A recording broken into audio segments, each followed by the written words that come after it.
Hey, Mike here. I just wanted to let you know that you can listen to Dark Poutine early and ad-free on Amazon Music, included with Prime. You're about to listen to a historical episode of Dark Poutine. After episode 149, you will find Scott is no longer with the show. In an effort to maintain continuity and offer listeners as many episodes as possible, we are leaving the episodes in which he co-hosted intact. Thank you.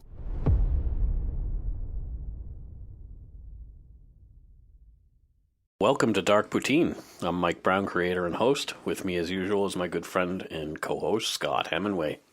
Scott, you're a nerd. Oh, you're not going to insult me. I felt like I've got to insult myself. You're wearing a hat. Toque. Well, go shit in your toque, then. Let's get to it.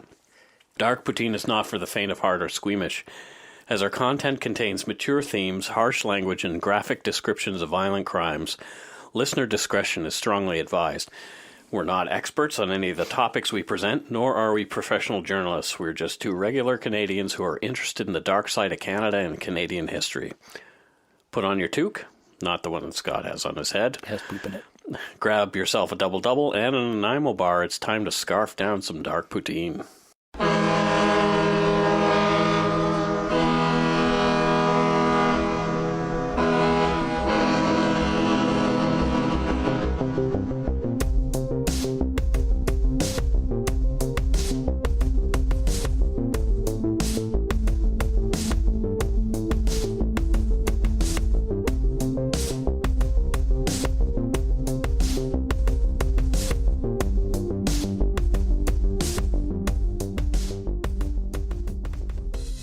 Welcome to episode 19 of Dark Poutine. So this is going to be take two because we tried to go yesterday and my voice was shredded again because of this stupid post-nasal drip and horrible cough that I have.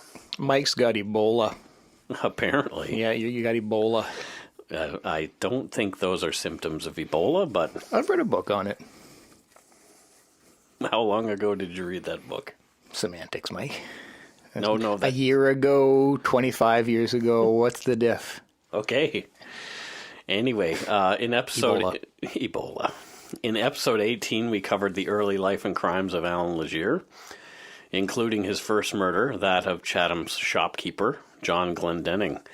Legere had been sentenced to life in prison with no chance of parole for 18 years in 1987. He started appealing his sentence right away. This guy couldn't take responsibility for himself ever, claiming it was the other men who'd committed the murder of Glendenning and attempted murder and sexual assault of Glendenning's wife, Mary. He'd been there, but was innocent of the crimes as he was merely a bystander. He said he only went inside to tell the others to hurry up. Oh, well, that changes everything. Yeah, he's just trying to be efficient and hurry things along. Efficiency is important. You have been a supervisor at a call center. Oh, I have. Good decade, if it's taught me anything.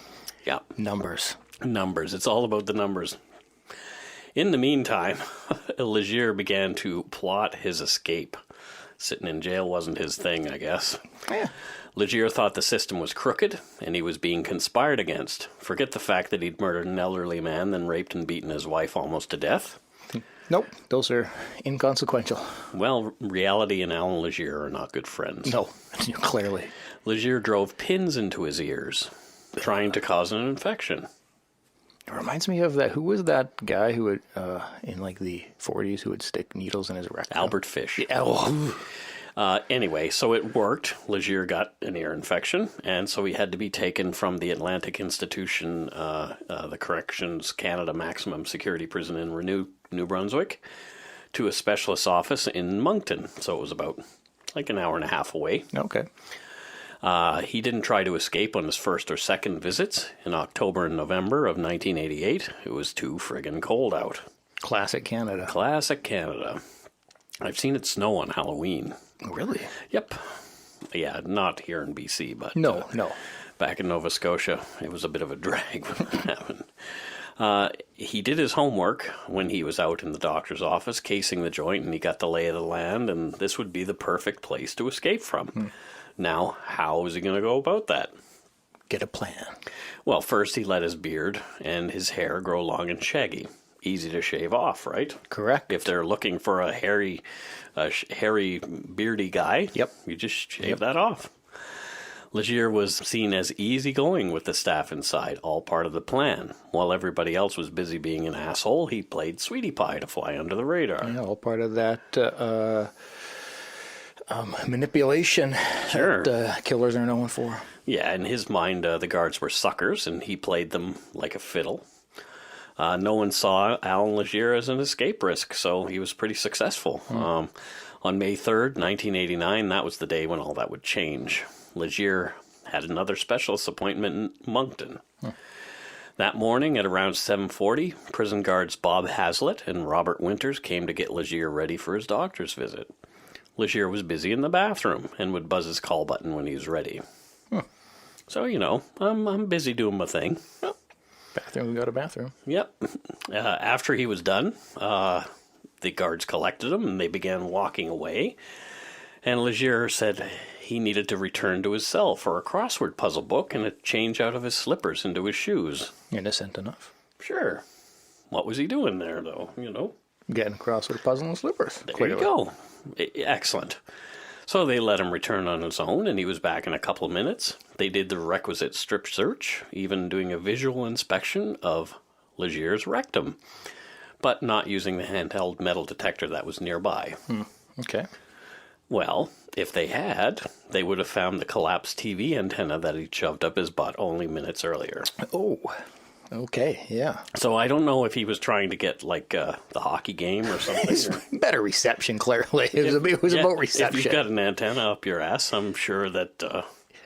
clearly, it's about reception. So it's about reception. I don't know how well received that's going to be, but... Anywho... The second oversight came when they went through his belongings that he was bringing along with him on his little jaunt to the doctor's office. So he had a ballpoint pen for his crosswords and 2 old port cigars. However, anybody who knew Legere knew he didn't smoke, but the guards didn't know him that well. He'd hidden another piece of metal in one of the cigars to help him with this escape plan. Uh-oh.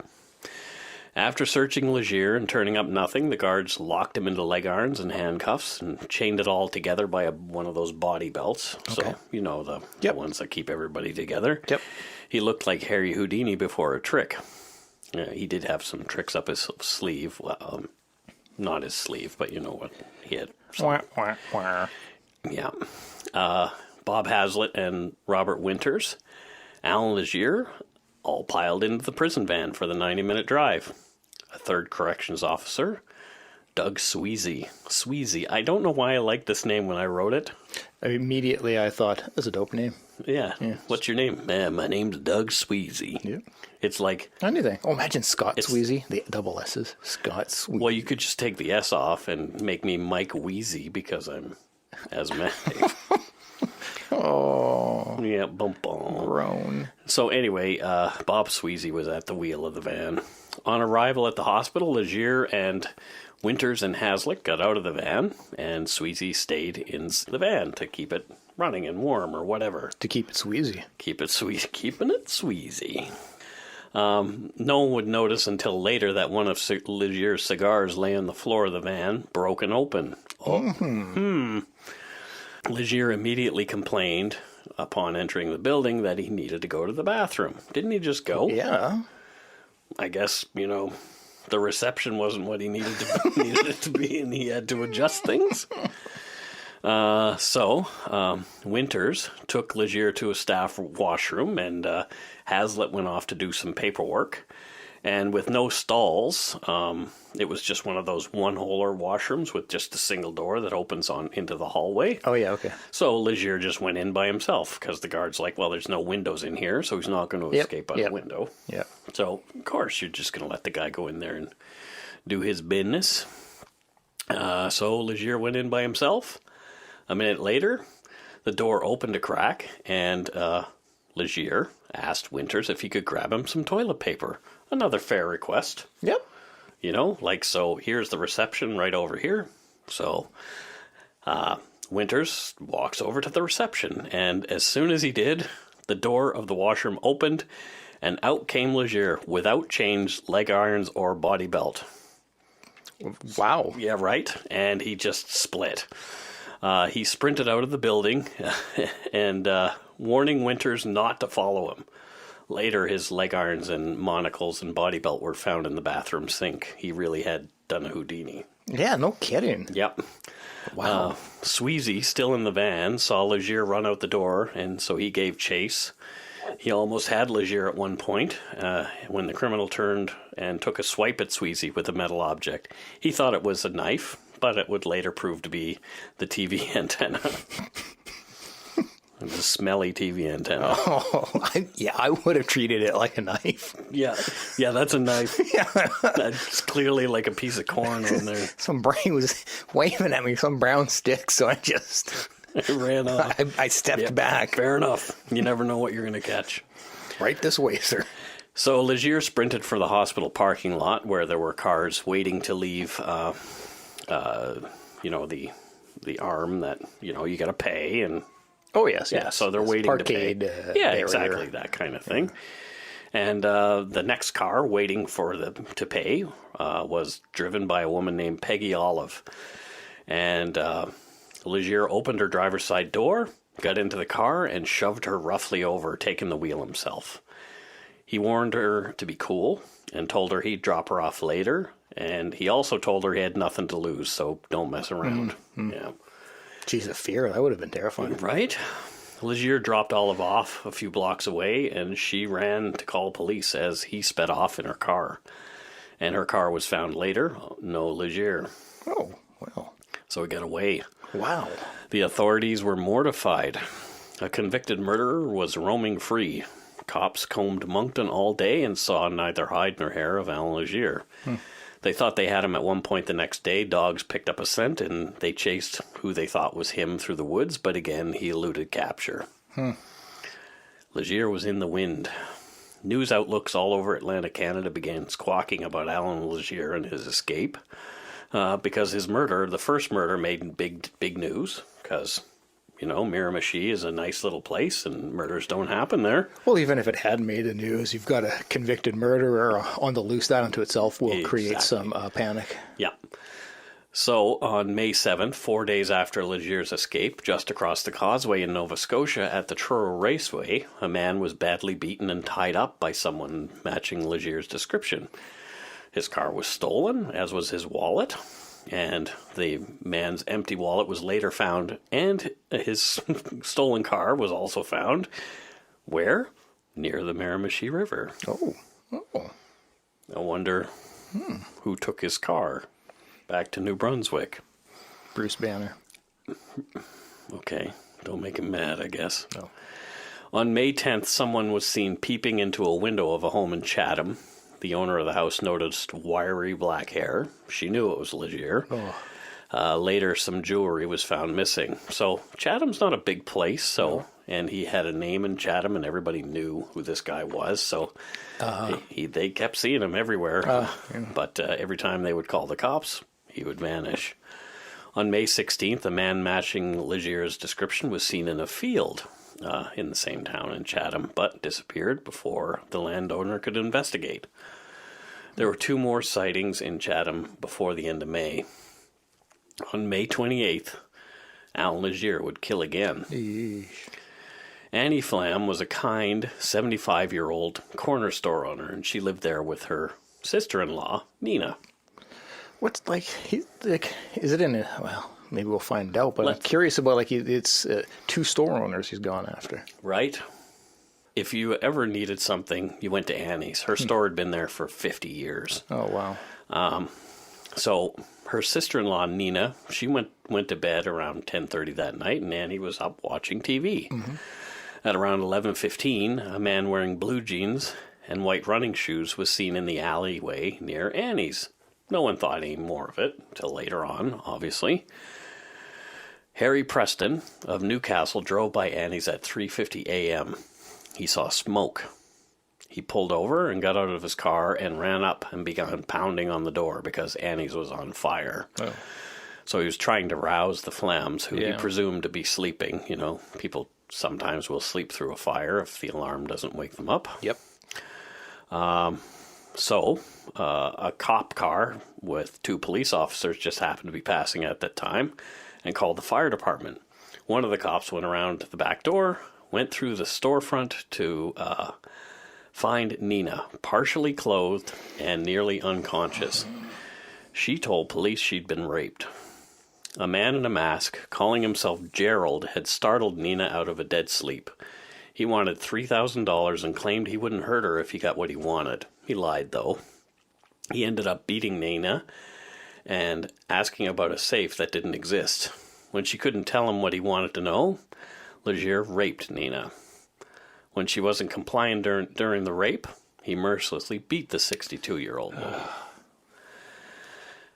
Legere had set at least 5 fires around the Flam's house to cover things up, one of which was on the mattress where Nina was laying before she was able to make it to her feet and struggled to the foot of the stairs where she was later found. So she was pretty badly burned as well. Oh, no. Where was Annie? Oh, I don't have a lot of optimism. No. Annie Flam's body was found in the smoldering rubble of her home and business. She'd been beaten to death. Her jaw was badly broken. Oh. Ironically, on May 29th, the day that Annie Flam had died, the Supreme Court of Canada ruled that Allan Legere had until October 1st to have his appeal heard on the murder of John Glendenning. Okay. So... yeah, odd time. Hey, butthole, if you would have stayed in jail, you probably would have gotten an appeal. And whether he got out or not is another thing. But, yeah. So the cops played tapes of voices to Nina Flam, and one of which was Allan Legere. But she couldn't identify any of them as the person who had attacked her. And some cops and some people thought, for sure, this is Legere, but oddly, some doubted, even though the crime practically mirrored the Glendenning murder. Exactly. Like you mentioned before. Yeah. Yeah, it's like, stick to your MO, I guess. Yeah. It's like, I think... well, I think perhaps it's about, there's going to be, if you live on the property, there's most likely going to be money there. Mm-hmm. You're going to keep a lot of the cash and transactions from the day on site, I would imagine. So that's probably his MO. Yeah. There's going to be cash. Yeah, I'm drinking chamomile tea and honey. Did you call me honey? No. Oh, mate. Cutie patootie. Oh, blushing. Anyway, throughout the summer and early fall, the sightings continued. But by the time the cops showed up, Legere, or whoever it was, had vanished. He entered a home at one point with a shotgun and knocked out a couple who lived there to rummage around the house on his own. In another incident, a man was shot in the back with a shotgun by a stranger matching Legere's description, demanding money.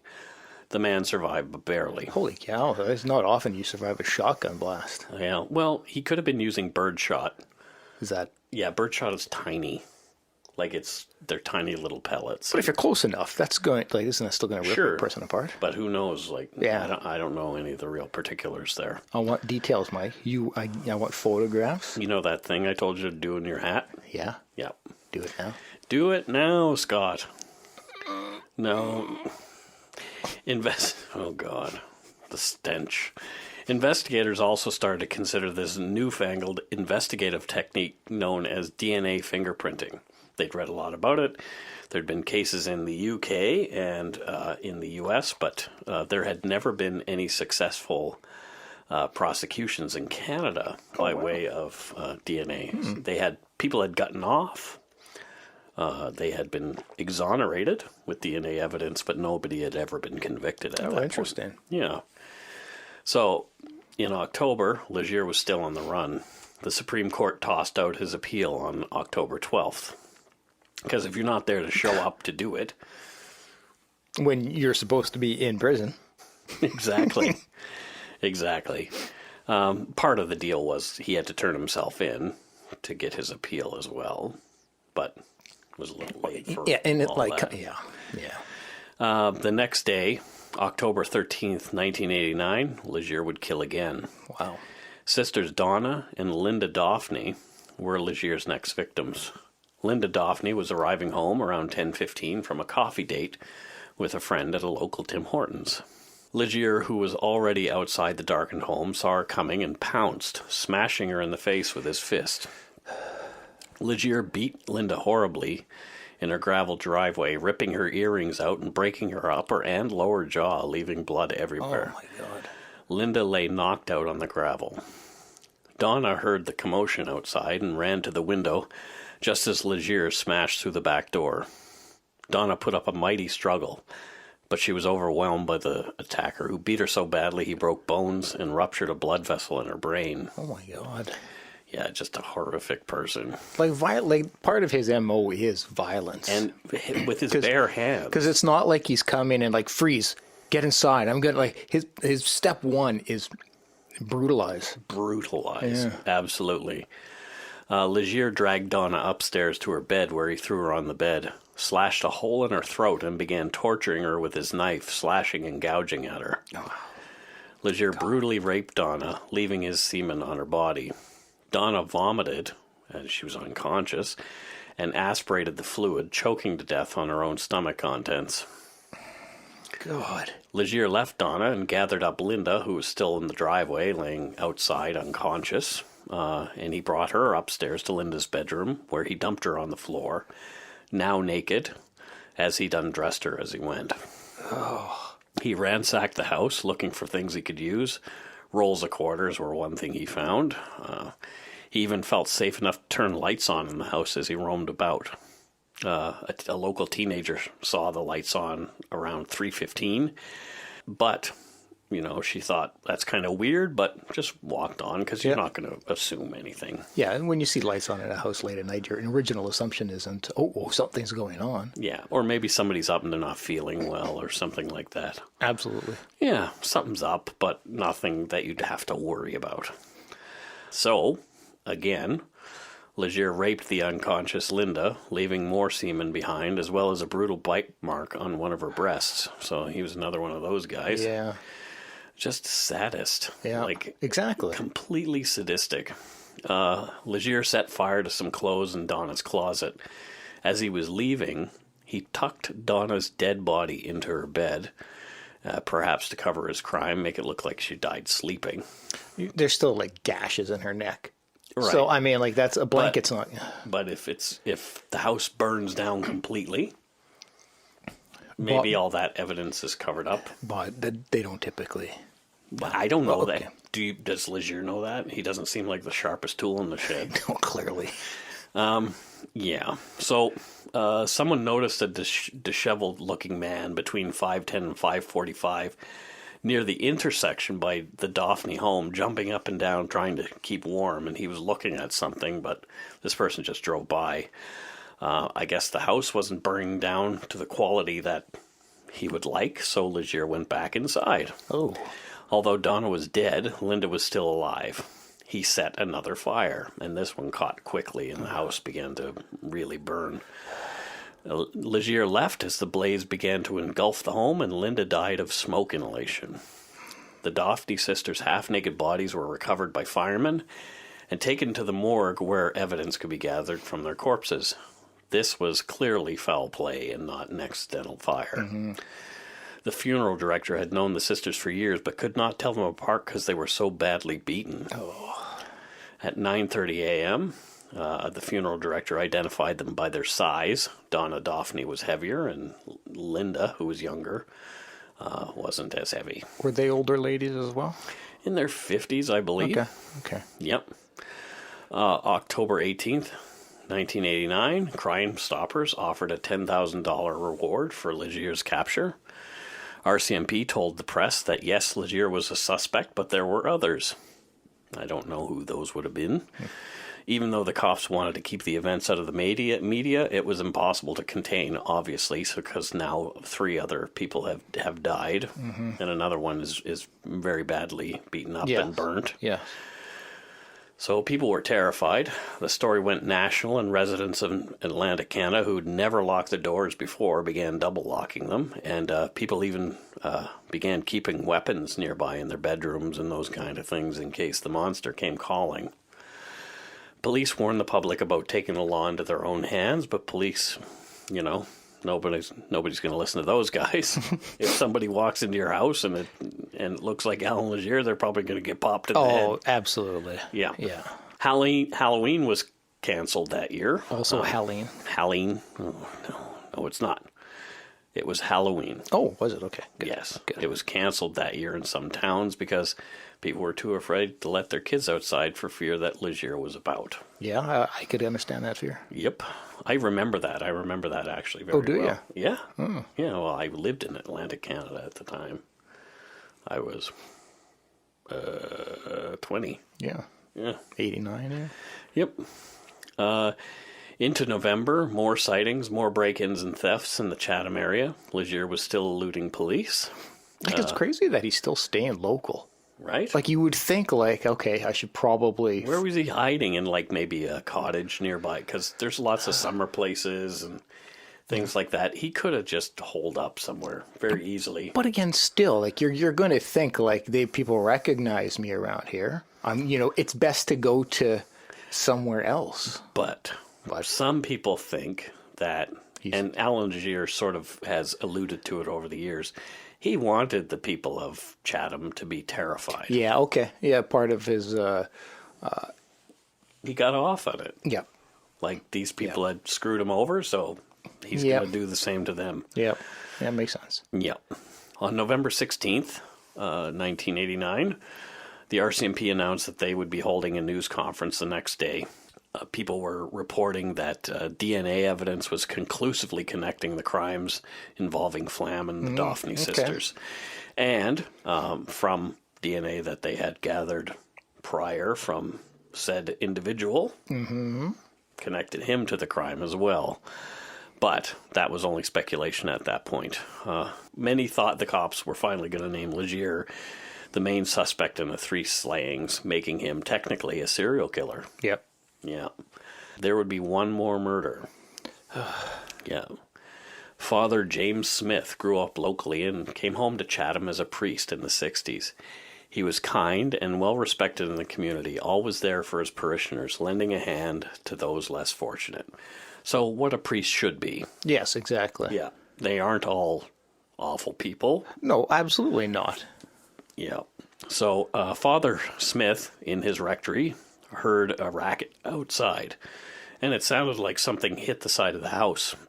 So he went outside to investigate, finding a ladder against the wall of the garage connected to the rectory.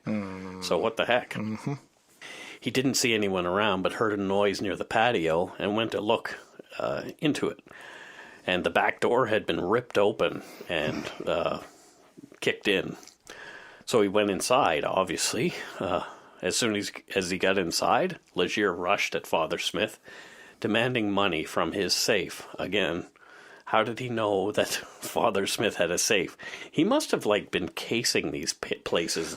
Well, but, I mean, remember the last one, that store, he yelled for, give me, there was no safe there. So that might just be he assumes there's a safe everywhere. Sure, like the church collection, there's got to be a safe nearby. Exactly. Father Smith said that there was no money, and Legere pulled a knife, slashing at the priest. Wow. Father Smith's hands were cut as he defended himself from Legere's swiping blade. Legere punched and kicked Father Smith, tying him to a chair and torturing him, slashing the old man's face to ribbons with his knife. God. Yeah, see, like, it's clearly, like, violence. Was his yeah. It's a key part of why he's doing all this. Yep. Jesus, what a sick son of a bitch. Yep. After dragging Father Smith into his study and beating him further, Legere strangled the priest, leaving him to choke on his own vomit, just like Donna Daphne. As the priest lay gurgling, Legere jumped up and down on the man's chest over and over, crushing his ribcage. So Legere is like he's a 6 foot tall, 200-pound man jumping up and down on Holy somebody. Shit. Yep. Legere went to work on the safe, so there was an actual safe, trying and ultimately failing at opening it. As he'd murdered the priest in broad daylight, he had to wait until dark to make his escape. So what did he do? He ate, and he washed his boots, put plastic bread bags on his feet to keep them dry, changed his clothes, putting the bloody clothes in another bag. He left a bloody footprint on a magazine. He even answered the phone at one point saying, "Wrong number." Wow. Yep. At 6 p.m., police gave their press conference. Yes, Legere was the man they were looking for. Little did they know he'd killed again. So here they are giving this press conference, and a priest, Father Smith, has just been murdered. Yeah, brutalized and left. Yep. Later that evening, around 6:45, Legere hotwired the priest's car, a 1984 Oldsmobile Delta 88, and headed for the train station. He was off to Montreal. At 7:10, people were waiting for the priest to start his evening mass at the Nativity of the Blessed Virgin Mary Church. One of the churchgoers went to check on the priest in the rectory and found a bloody and horrific scene and Father Smith dead. At 7:45, a Via Rail agent sold a ticket for a train to Montreal on the 8:28 p.m. train. He remembered because the man stood to one side while buying the ticket, and he didn't look the ticket agent in the face once.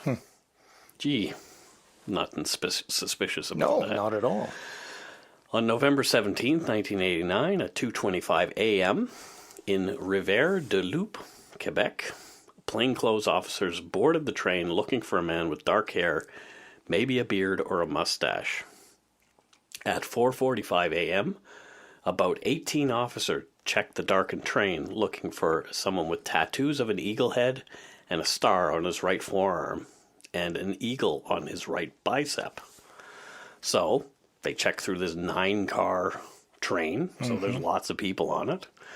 And there it is, passenger number 30, generally matched, but wasn't near 200 pounds of the description. He'd lost weight. He said his name was Fernand Savoy of Boutouche.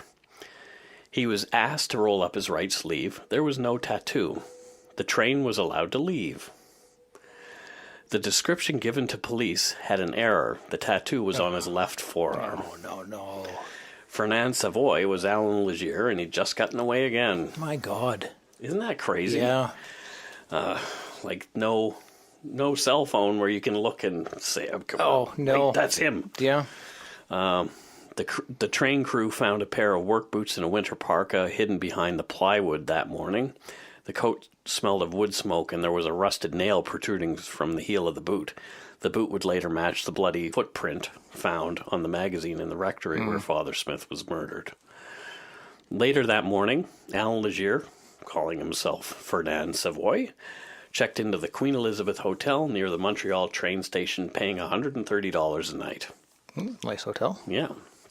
And plus he must have gotten some money from those quarters. I guess so. I don't know. Legere brazenly went to an eye doctor to get a new pair of eyeglasses as he'd lost his in New Brunswick, and sold stolen jewelry to a pawn shop. Okay. Well. The price on Legere's head from Crime Stoppers now went to $50,000. Things were getting hot in Montreal. Legere was on the move again. He headed back to New Brunswick.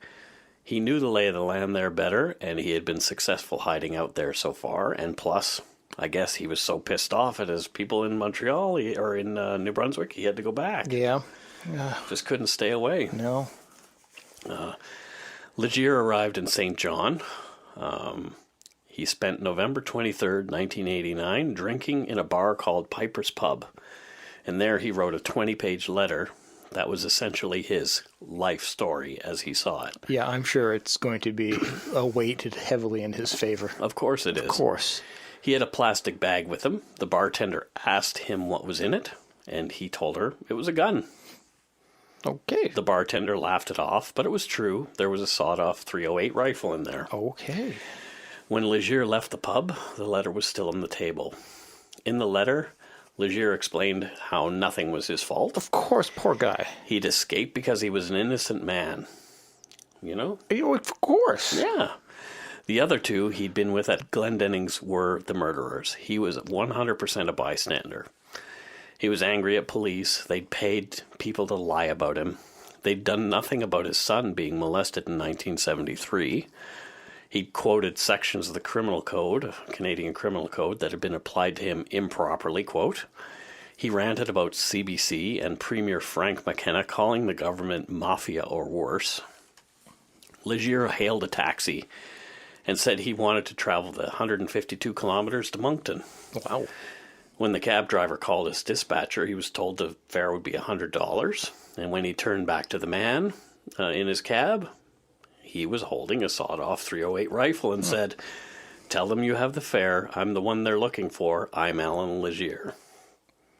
Wow. Can you imagine you're that cab driver? No. Just like, no. Pants full of poop instantly. Especially knowing what he's been guilty of doing. Like, you're going to be thinking, it's like, I'm not going to make out of this. Drive. Yeah. You're not getting out of it, but B, where would you like to go? Where are you going?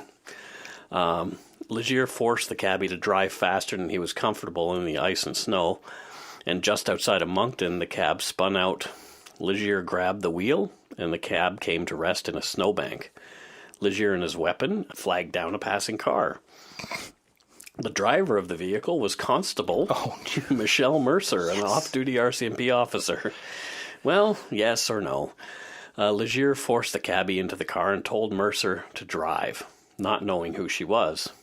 Constable Mercer finally owned up to being an off-duty RCMP officer, and Legere showed her the gun and revealed his own identity. Oh, no. Yeah. Not wanting to die, Constable Mercer played along and said that Allan Legere should hijack a plane. She was even willing to give him her credit card. I guess trying to keep him from murdering herself. Yeah, absolutely. Get him into a scenario that is more likely to be caught. Yeah. But Legere was adamant about going to Moncton. The car was running low on fuel, and he agreed that they should pull over and refuel. So Constable Mercer pulled into an Irving gas station near Sussex, New Brunswick. Legere got out, taking money and Mercer's keys to pump the gas. So she has no keys, she's not getting away. Yep. When Legere stepped inside to pay for the gas, Constable Mercer dug her spare keys out and showed them to the cabbie, and they both agreed this might be their only chance, so they sped off. Good. Leaving Legere behind. Oh, boy, I'm picturing both the escapees and Legere. Like, so on one side, you've got like, oh my God, we're escaping, we're free. There's joy. On the other side, you've got, fuck. Can you imagine how angry he was? Oh, it would have been, great. Yeah. Well, I wouldn't have wanted to have been the gas station attendant at that point. Oh, this is true. Yeah. So cop cars obviously surrounded the gas station because Constable Mercer and the cabbie went to the nearest RCMP station, but Legere was gone. Yeah, I would imagine. Again, cops set up roadblocks, but Legere had just disappeared. He commandeered a moving truck at a gas station, threatening the driver and again showing off his gun and telling him who he was. He forced the driver to turn toward Moncton. So the driver was originally going from Halifax to Montreal. With somebody's, whole house. And nothing conspicuous or ostentatious about a moving van. No. Like, that's not going to be easy to spot. Day and Ross, 18-wheeler truck. Oh, my God. Yeah, well, exactly. It wasn't a van. It was like an actual... Well, that's what I'm saying. Like, it's not like... You're not hiding in that. No. Oh, they'll never see us. Yeah. It's not like it's like a black 89 Honda Civic or something. Yeah. So after ditching the trailer by the side of the road, they turned down a small road toward the Miramichi River that trucks normally don't travel on. So here's this big truck trundling down like this little laneway. Jeez. And so they were spotted, and RCMP were called about the suspicious vehicle.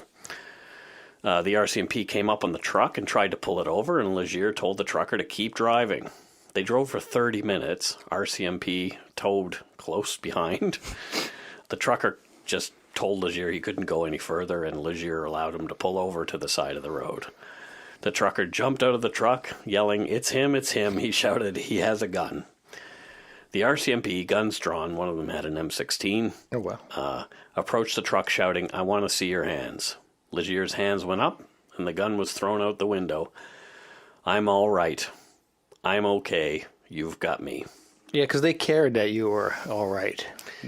With that, Allan Legere's 7-month reign of terror was over. Legere climbed out of the truck, and the monster of the Miramichi was taken into custody for what we hope is the last time. I would have thought, honestly, that he would have gone out shooting like death by cop, because he clearly does not want to be imprisoned. He thinks everybody's out to get him. Not that he's anything bad. So a lot of the times... Here's the thing. I think he's such a narcissist, he believes he will get off. Wow. Yeah, you're probably right. Yeah. You know, the universe will conspire in his favor.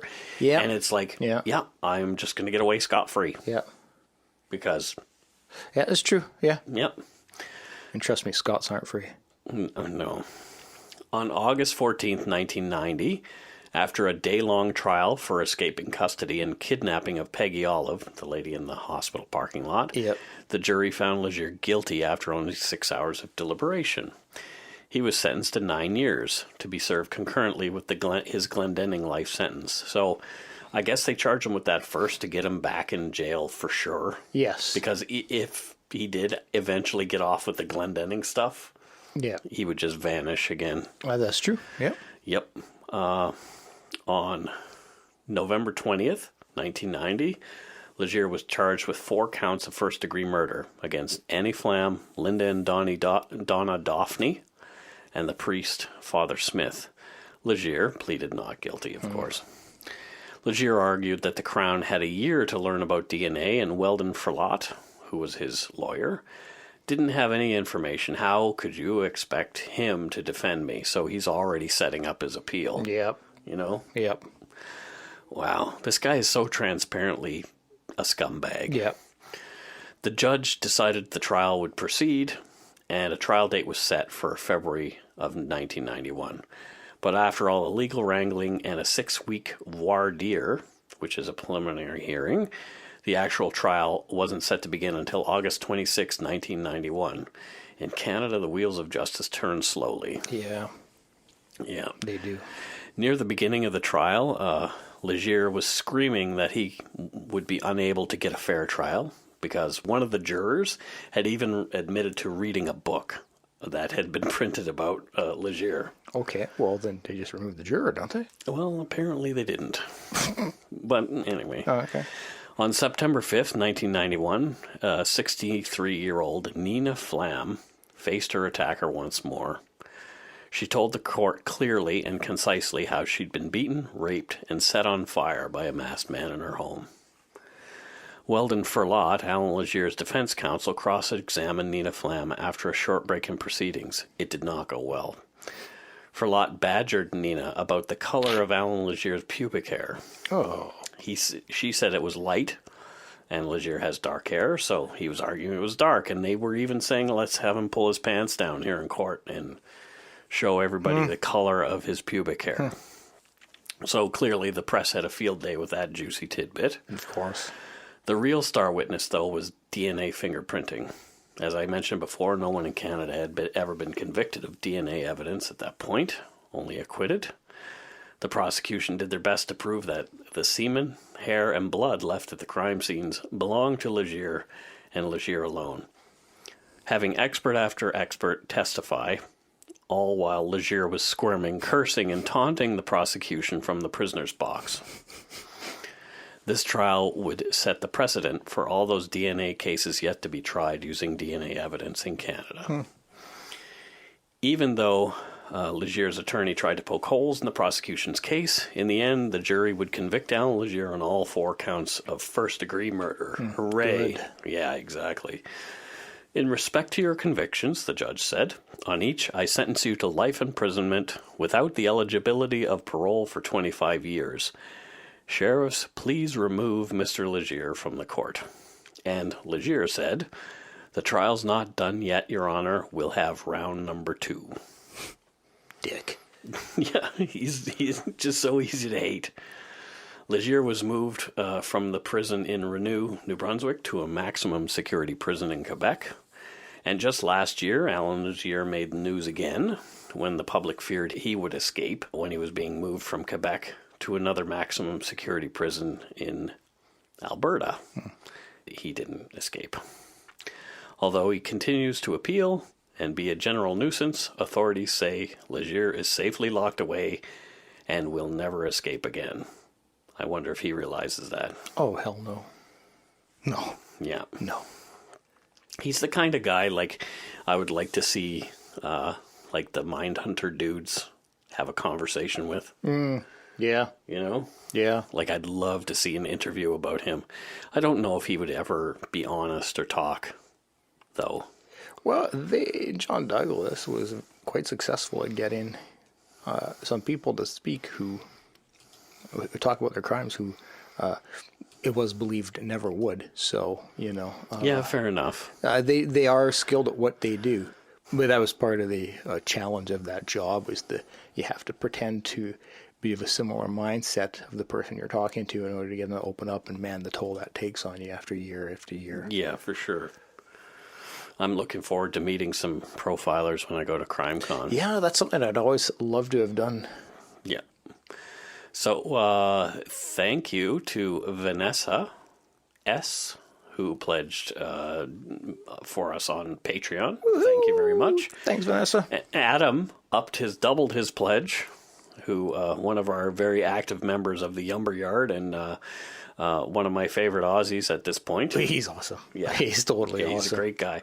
Apparently, he's coming to Canada and the U.S. in October. So damn Skippy, we're gonna get some poutine. We are so gonna shove poutine in his ears. He looks bigger than us, though. So. Yeah, like, I don't know if that's the best introduction. It may be. No, I don't think it is. Anyway, we'll be okay, I'm pretty sure. Well, now I'm concerned. Up until that moment, I hadn't been.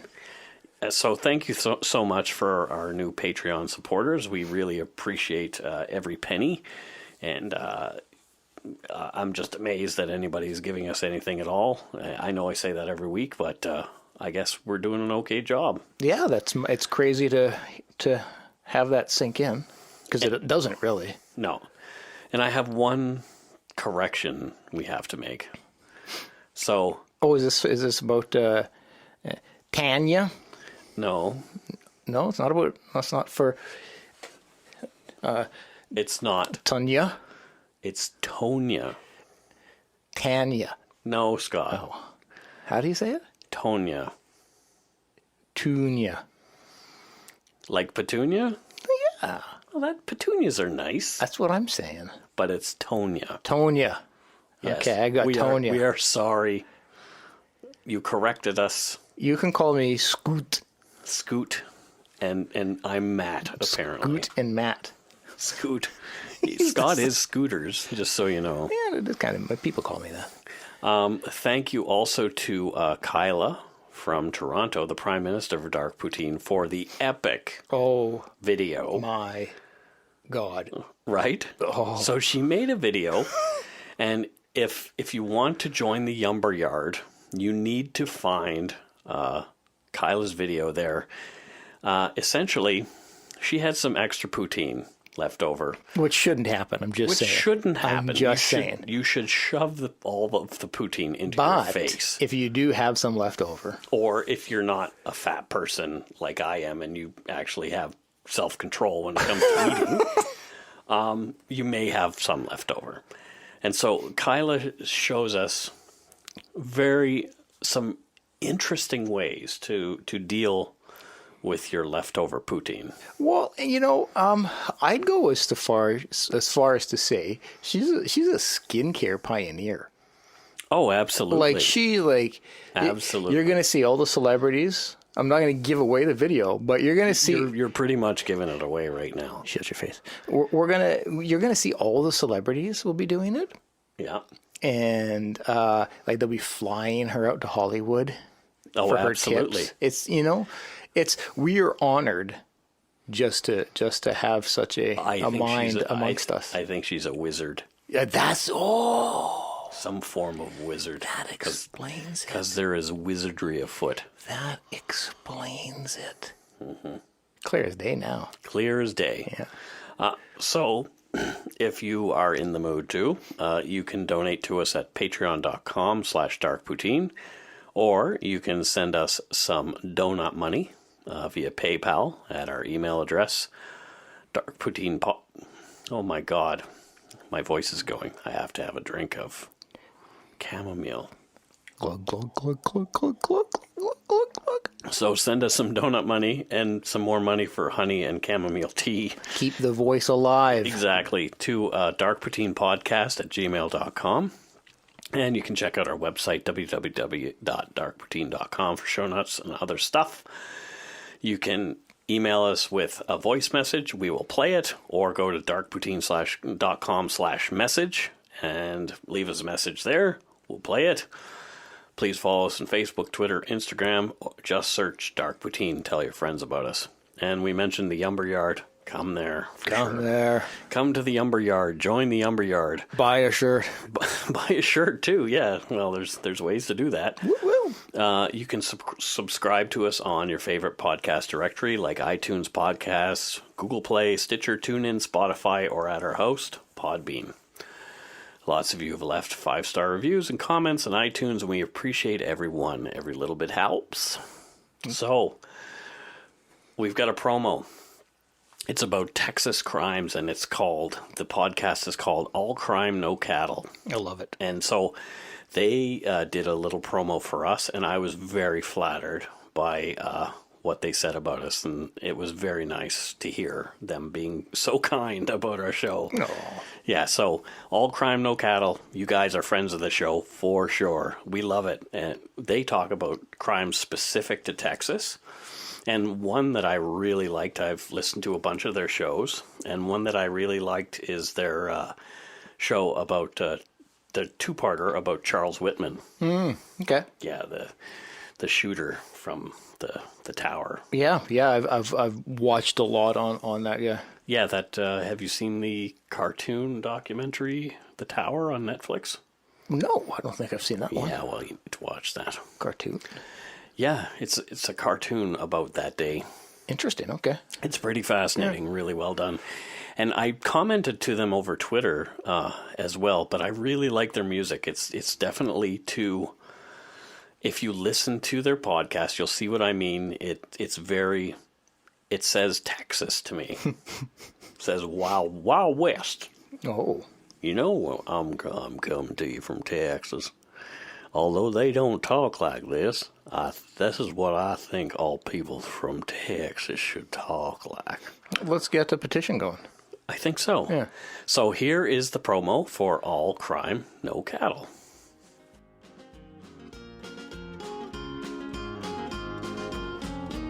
Hi, true crime fans. I'm Erin. And I'm Shay. We host All Crime, No Cattle, a conversational podcast which focuses on true crime stories from the Lone Star State. We strive to bring you a balanced and well-researched story about Texas cases big and small. We do the research so you don't have to. We also end every episode with a good news story, just to remind everyone that real life isn't quite as depressing as true crime can make it out to be. New episodes drop every Thursday, and you can find us wherever you listen to your favorite podcasts. All Crime, No Cattle, because crime is bigger in Texas, y'all.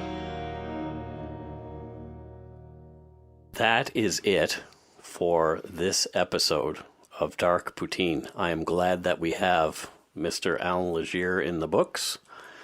And in prison, right where he belongs. Rot in there, you rotten bad apple. He is a bad apple. He's the definition of bad apple. He is definitely not a good egg. No, he would squash the egg. Yeah, so please, don't you forget to be a good egg and not a bad apple. Bye-bye. Bye.